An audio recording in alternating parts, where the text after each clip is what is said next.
Today I talked to Pete Moore, who's been an entrepreneur, an investment banker, and now is a managing partner in a financial advisory firm, Integrity Square. As a Harvard Business graduate, Pete says, there's a class they don't teach at Harvard Business School, which they should, and that's when it's okay to fail. And we end off by talking about his new book, Time to Win Again. You're going to love this conversation. Have a listen.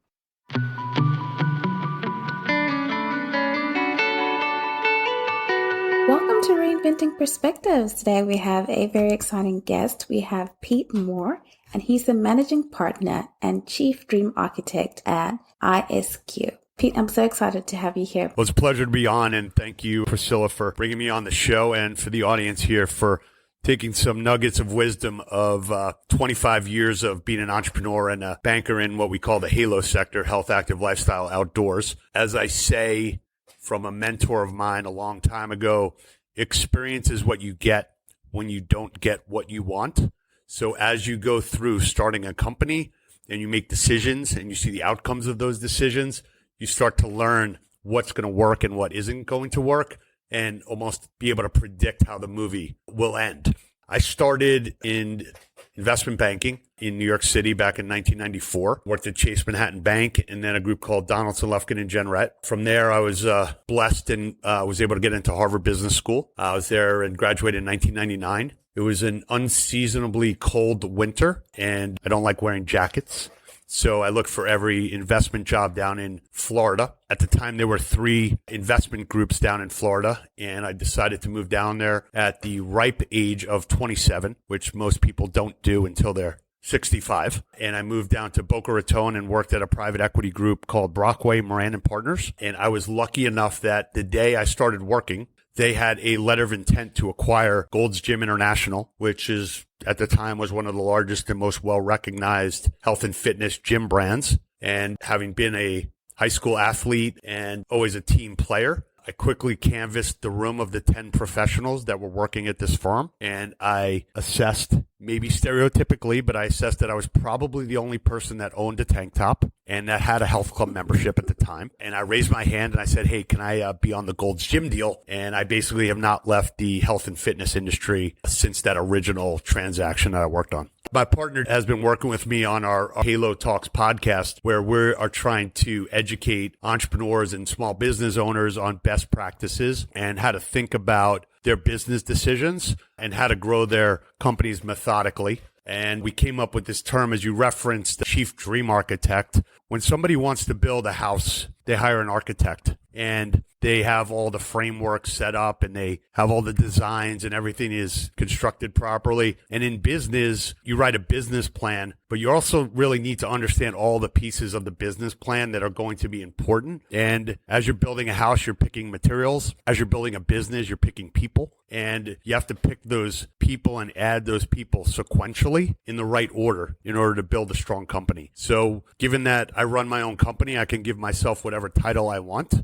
I decided that on my business card, I'm going to be the chief dream architect. And if that's too exotic or out there for someone, you probably don't want me as your advisor or your consigliere, if you will, to your business. So we come with a little bit of creativity, a little bit of entrepreneurial flair, and we try and help people develop their businesses into their dream. I like that. I think our audience, which is the early entrepreneur, really understands what you're talking about when you're building your dream. So thank you for sharing the story behind that. Sure. Now, Pete, a lot of people may not be or may be familiar with Halo. So if you can kind of give us the story that kind of led to you coining the term and trademarking the term, and really what the sector is all about. Sure. From 2003 until 2015, we would tell people that Integrity Square, our investment banking advisory firm, helps companies in the health and wellness industry. And I'm a person, when I don't know where a word came from, I will go to the internet and I'll find the derivation of the word. As an example, the word client. Everyone talks about, I've got this client. Where does the word client come from? The word client comes from the Latin derivation of a word that meant to protect someone. So if you have a client, they are under your protection. So when someone uses that term, they should understand that they have an obligation to protect that customer or that client. So when I started looking at the word wellness, It was started by a doctor at the Mayo Clinic. His name was Dr. Halbert Dunn in the 1920s, and he was a biostatistician. And he was looking at all the data of people getting sick in the U.S., and he was trying to come up with the antonym of illness. So the antonym of ill is well. So he started the wellness movement. But if you think about the word wellness, it basically means that you're okay, you're normal, you're mediocre, you're not sick. And I had a problem with just keeping people at a base level, because you've got all these new technologies out. You've got all these passionate entrepreneurs that are building businesses that are making people much better than they were initially. So I went to sleep one night, had a dream, and I was tinkering around with some letters in my head in my dream. And I said, wow, this term HALO stands for Health, Active, Lifestyle, Outdoors, which are basically the 4 things you need to live an amazing lifestyle, much better than normal or good or well. And it also dovetails into halo, which is create the halo effect. As people start to go through their journey of living a much healthier, cleaner lifestyle, they tell everyone, and it becomes part of the ethos of who they are. As an example, if you are a member of Good Life or XTEND Bar, and I know those 2 brands are in Australia, in the US, it might be CrossFit or Orange Theory. If you ask someone, hey, who are you? They will tell you what their fitness routine is as part of one of the 3 things that are important to them. They might say, I'm married, I'm an athlete, and I'm a CrossFitter, right? So it's top 3 traits of who they are as a person, right? And how they live their life. They're trying to tell you, this is how I live my life in a disciplined way. And I'm serious about my body. And if I'm serious about my body, I'm serious about my mind. If my mind and my body are serious, then everything I do is at the optimized level.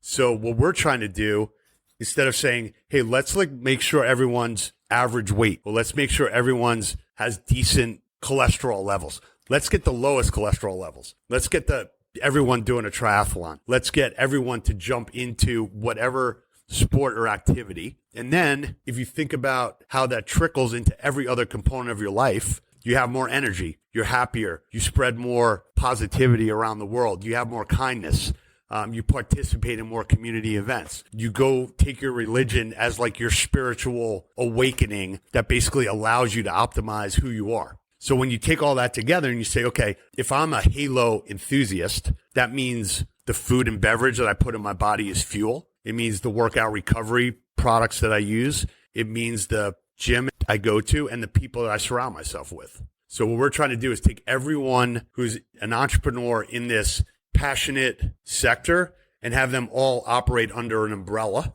of the halo sector, instead of being, I'm in the health club industry, I'm in the food industry, better for you, I'm in the experiential travel. All of that are people that are living a halo lifestyle. So that's a long answer to your question. Wow, that's a great answer to my question. Actually, it's taken it to another level for me, because being outside of the industry, I do just kind of think about it the way that you said, in bits and pieces, and not as one sector trying to help a person thrive.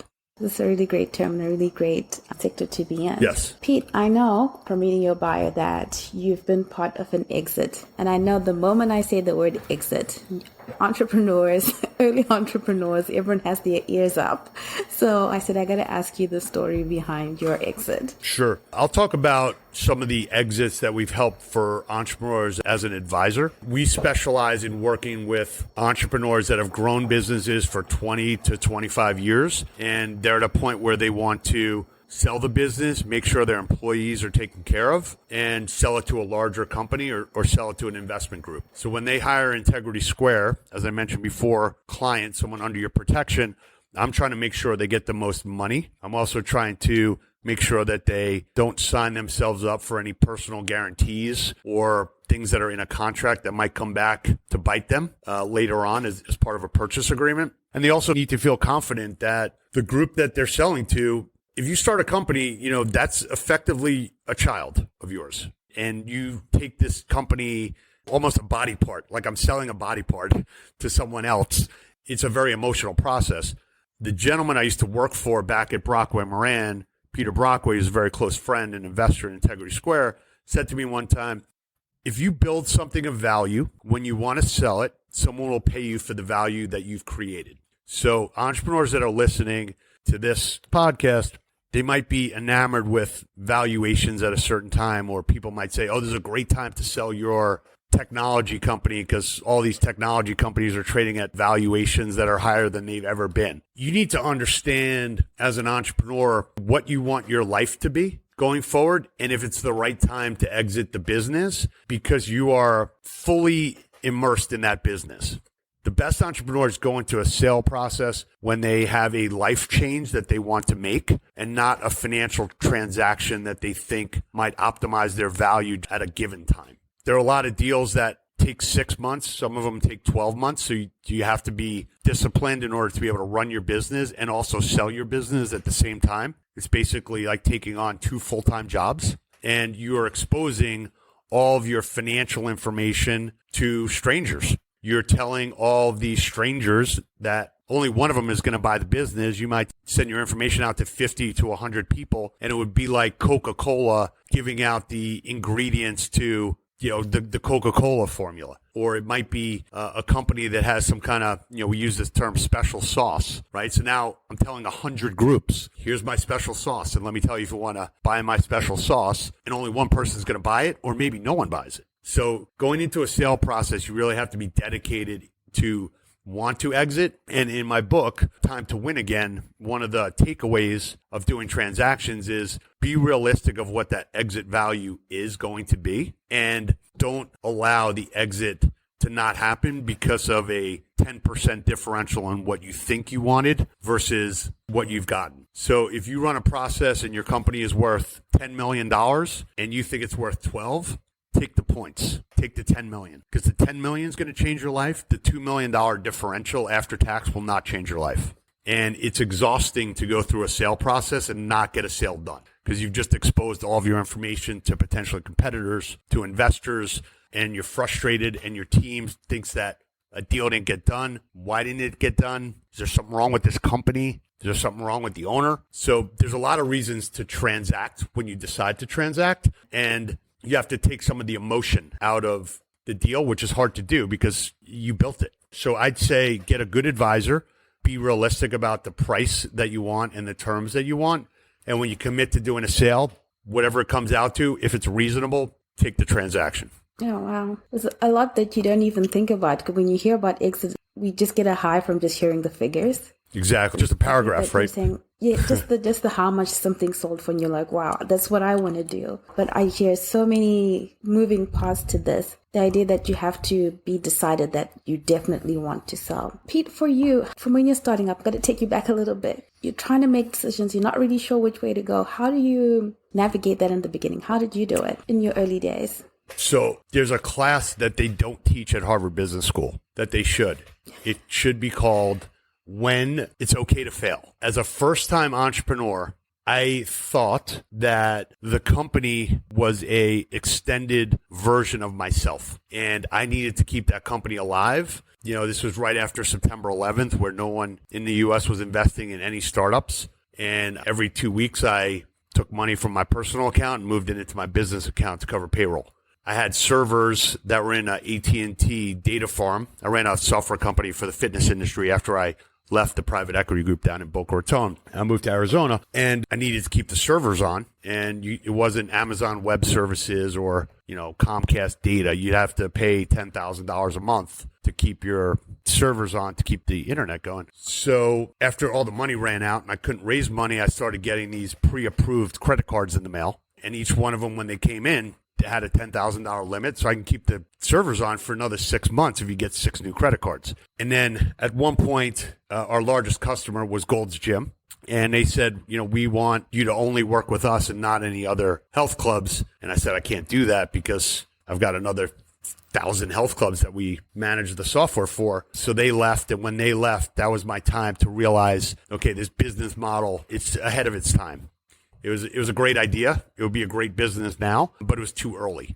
So I think entrepreneurs need to understand when you start a company, it's like going back to chemistry class. And I'm colorblind, but if you remember like the litmus paper that you'd put over a chemical solutions and it would turn like pink or purple or magenta. I don't know what magenta is, but someone told me it was magenta. If you're doing a startup, like okay, I raised $500,000 for my friends and family to get from point A to point B. If I don't get to point B, don't raise money to get from point B to point C because you're still on A, right? So everything needs to be viewed as an experiment. What's happened over time is people have forgotten what venture capital series rounds mean. You probably know most of this, but for the audience, the first money you take in is seed capital. And that seed capital is basically from people that you know from your family or your friends, which if you're a starting entrepreneur, that's basically the only people that will give you money, right? Because they want to help you and they love you. They're basically saying, Priscilla, you're starting up a new business. I trust you. We've been friends since high school or elementary school. I'll put $10,000 or $25,000 because you're not going to go to some venture capital firm and they're going to say, what'd you do before? And nothing, obviously, because I just got out of school, right? So you want my resume? I played high school sports. Is that enough for you? So your friends and family around is like, hey, Priscilla wants to take her around with this experiment. I'll help her out. If it works, great. If it doesn't, I know that I was trying to help her. Then you get a Series A round, which is basically an institutional capital partner that says, there's something here that you've experimented with that's interesting. And I'm going to help you try and build it in from a product and an idea into a business. And then if you prove out that there's a business, then you get a Series B, which is basically like your experiment A, experiment B, right? Experiment B, I'm going to fund experiment B, which is I'm going to build a team. And then Series C is now we're going to blow it up and we're going to market it to everyone because it works. So when you get a Series A, B, C, D, E, F round, that's all basically funding evolutions of your experiment. And then you get to become a big company. I think entrepreneurs need to understand that you have to focus on what the special sauce is of your company and optimize that. If you're running a health club or you're running a studio, as an example, if you can't make $2,000 per day in a retail-based studio, it's hard to make a lot of money of something that can be scaled. If you're running a software company and you're charging $10 a month for a software widget, you have to get a lot of clients in order to create a business that has $5 million of annual recurring revenue. So you need to understand what you're building. A lot of companies get started because people have great ideas, but they're not solving a frustration. Every good idea is basically solving something that someone can't solve on their own. So Dave and I are part of this company called Prospect Wizard. If I want to engage with people that are coming onto my website that obviously got to my website and want to change their life and get a health club membership, I want to be able to talk to them as soon as possible. So there's like that little help button on the bottom of the chat where that's solving a frustration for a health club operator that instead of waiting for someone to fill out a survey and then hoping that they come and they give you their cell number and then hopefully that they're going to pick up the phone when they don't recognize the phone number or they have it blocked, that's a frustration that health club can't execute on that relationship real time. So that widget, as we'll call it, Prospect Wizard, is basically taking away a frustration from the person that wants to change their life and talk to someone about it and the health club that wants to get a new member. So that is a widget that is a business, as an example. So every business should be a frustration that's being solved by technology, by programming, or by experiences. You said so much in there that I think the audience that is listening is going to get a lot from this. And Maybe I should slow down. That they can re-listen. Okay, they can okay, rewind. We're going to give everyone 30 seconds, rewind, and unwind what I said. Thank you. Because I think in the beginning, like you said, so many great ideas out there. And especially when it's you coming up with the idea, of course you think it's great. But really putting it to that test of, is it solving a frustration? Pete, you've told me a little bit about how you were using your credit card to kind of fund the next phase and the next phase just to keep things going. After you realized how this was not sustainable, like how did you get over that? Because I feel like a lot of entrepreneurs, we get excited, we're starting something, we think this is the thing that's going to change our lives, and then it doesn't. So it's interesting because in job interviews now, a lot of employers ask this question, what's your biggest failure? Or what's the biggest hurdle that you've gone through? And if you read a lot of books or listen to audiobooks is what I do, you find out that a lot of people get jobs because of failures that they've experienced, because the companies like a Google or a Microsoft, they want people that have learned lessons. And those lessons of failure are some of the best lessons that you can have versus the people that have had Midas success. They might have been at the right place at the right time, but tell me how you got out of a rabbit hole, or tell me how you decided to pull the plug on something, because that's really where your integrity comes in. That's really where you understand somebody's judgment. and that they have a realistic view of what can work and what can't work. In the software industry, as an example, today, software is like a wet painting. Okay, it's never done. You can always continue to release new versions. Now, if you're running a software company and you tell your clients that you're going to release more and more of what they're asking for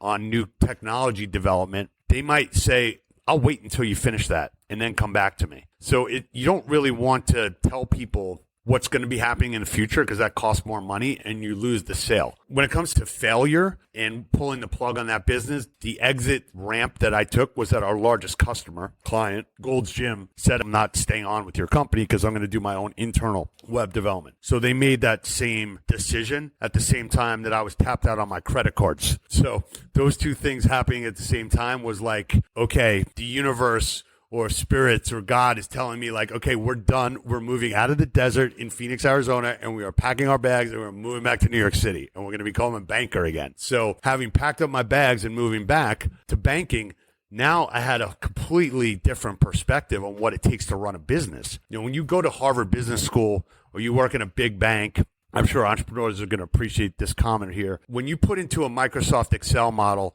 that I'm going to grow my monthly revenue by 10% a month, and I'm going to cut my costs by 30%, and here's what the numbers come out to be. That looks really good in a financial model, but now I have to hire people. I have to train them. I have to get contracts sold. I have to support the software. I have to have 24/7 support. I have to make sure my bank is going to give me money because people don't pay on time. There's all these things that are not in the Microsoft Excel sheet that have to happen in order to execute on those results. So when I went back to banking, and someone says, oh, this company's going to grow at 30% a year, I'm like, trust me, it's not going to happen because I tried that and it doesn't work that way. You hire a salesperson, they bring in zero revenue for 6 months, okay? And you don't have any salespeople, so you're not going to make any revenue for the next 5 months. Being an entrepreneur and in the weeds gives you a completely different perspective on what is realistic about how to grow. And if you're running a small business, like a lot of your entrepreneurs here, you don't have the financial resources to hire somebody for $120,000 or $150,000 to be a chief marketing officer. I can't hire a $200,000 CFO.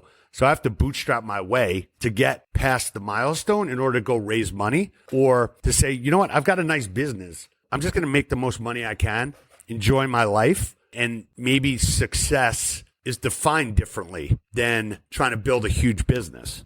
The one thing that COVID, and even before COVID, we were talking about with my team at Integrity Square is, what's your personal scorecard look like? You know, if you've made the most money you've ever made in your business, but your relationships have suffered, your health has suffered, you haven't gone to your kid's Little League game, your partner and you don't go out to dinner anymore because you're on conference calls nonstop and you come home and you take a nap. Like, you have to redefine what success means, and success is a balancing act of who you want to be as a person. You know, I know that there's a religious background here in faith, but Henry David Thoreau, because I'm a quote guy, you know, said, the smallest seed of faith is better than the largest fruit of happiness. So you think that I'm going to work as hard as I can to achieve this success, and then I'm going to be spiritual, or then I'm going to give back to my community. And what you realize is you can't put things on hold in your life because they will never come back.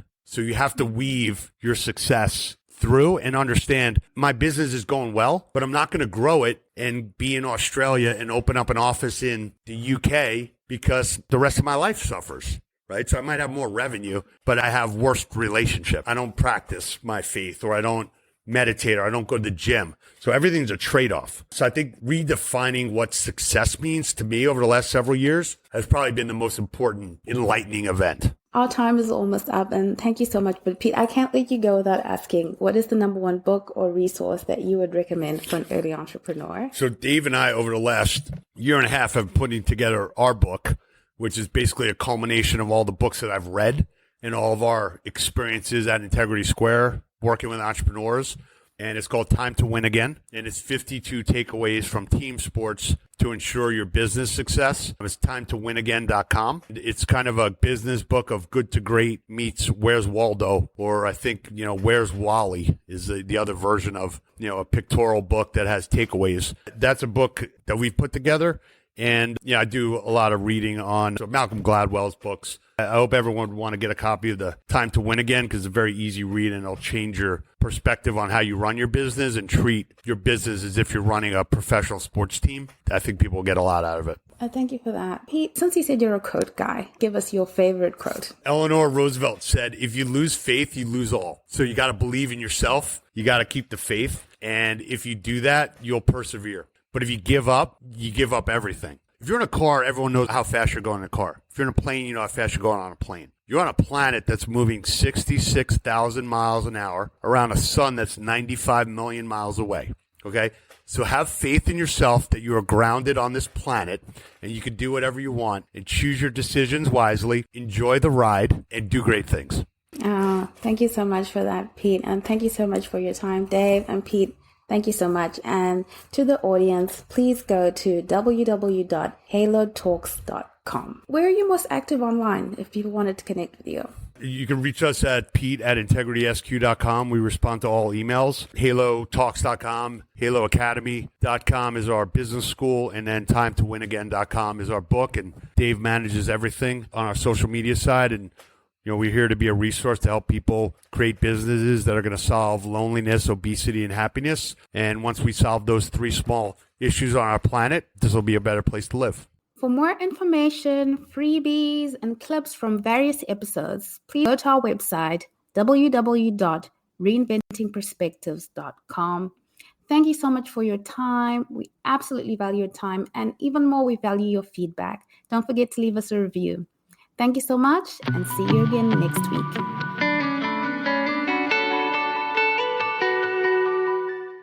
If you love what we're serving here at the Lessons of Entrepreneurship, the Journey of Reinvention podcast, please share this episode and have some conversations around these principles and ideas.